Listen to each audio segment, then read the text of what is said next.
lithi izwi biza laba abalile emngcwabeni ebese nibatshela ukuthi baphuthume bazolila.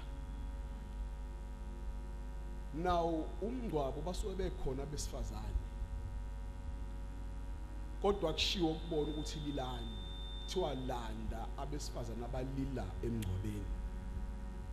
So there's a specific type of woman efunakalayo. It is not all of abantu besifazane abalilayo, but there is a specific type of woman athi mengabe ilila ekwazi uku-influence abanye ukuthi balile.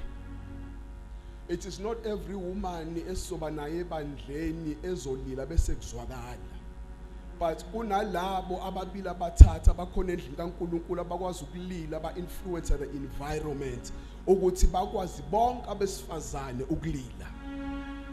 Now uthi uNkulunkulu kuJeremiah babize laba.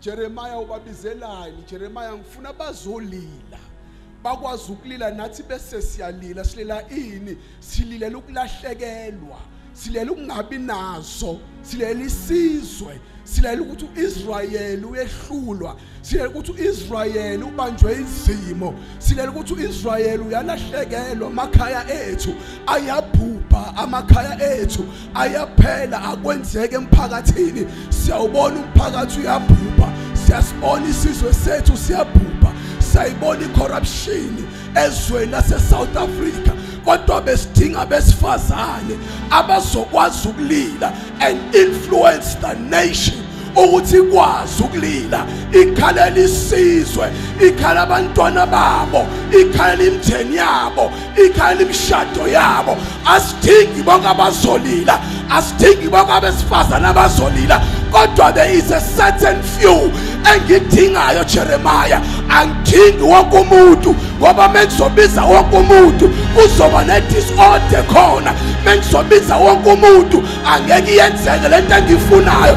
Bengidinga abantu ababenyathela, influence the nation, abantu bekhuluma, influence the nation, abantu ngabebelile emphakathini, influence the community.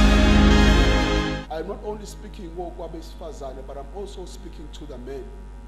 Ukuthi akugcini kubantu besifazane nabesilisa angani you are the wife or the bride, umfazi wewuli. So now ngumuntu wesifazane angeke niwahluka ungafani nabanye amadoda, angeke nisahluka sibe ngamadoda amsamayo uNkulunkulu, angeke nisaba amadoda ahlalayo kuye angasuki kuye alinde kuye ngomthandazo, angeke nisibile abantu athi uNkulunkulu mengabe yabuka athi laba babizeni ngoba ngiyabadinga, badingela into eyodwa to influence the nation. Ngibadingela into eyodwa ukuthi ukuphila kwabo ukwazi ukukhombisa indlela kwabanye. But uNkulunkulu mengabe ezokhuluma noJeremiah uyaspecifya, akabizi wonke, but he specifies. And akusi uJeremiah who specifies, it is God who specifies what type of woman I am looking for. But I believe ukuthi uNkulunkulu befuna the prayerful ones, ubefuna laba abakwazi ukumdumisa, ubefuna laba abakwazi ukuma kuye bancike eduze kwakhe, laba banezindlebe zokulalela ukuthi uNkulunkulu uthini. It is not every woman ekwazi ukuhlala ebukhoneni baNkulunkulu. It is not every woman ekwazi ukulinda kuNkulunkulu. I know emabandleni sikhona sibaningi, but kunalabo abanesivumelwano ngabaka Israel. Bese kuba khona futhi eKenani kunabantu bakhona kuleso sizwe abakwazi uku-influence wesifazane. uIsrael kumele ngabe u-influence bona. uIsrael awuzange waqina emthandazweni ngakho u-influenceka, but once umuntu waqina emthandazweni uyena okwazi uku-influence because useduze noNkulunkulu. Uma ekhuluma akakhulumelise, but ukhuluma into eyakhayo. Ilona ongaNkulunkulu mengabe ekhuluma avula umlomo ukhuluma ukuhlakanipha phezu kwephilo yomuntu.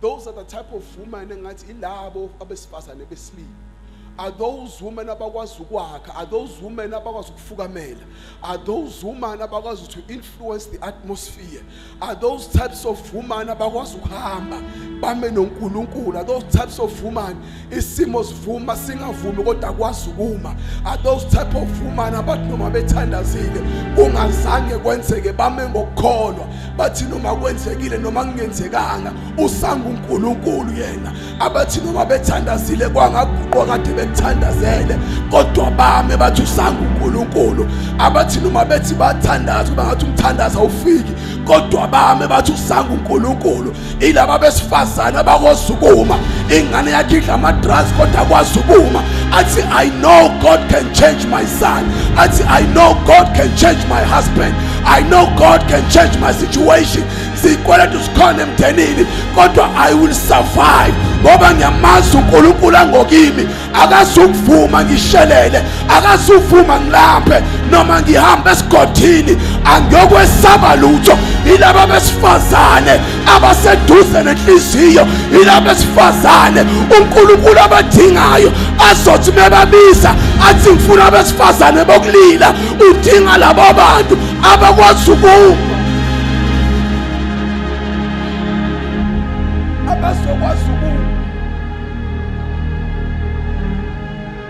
Bathi come what may, asigudluki.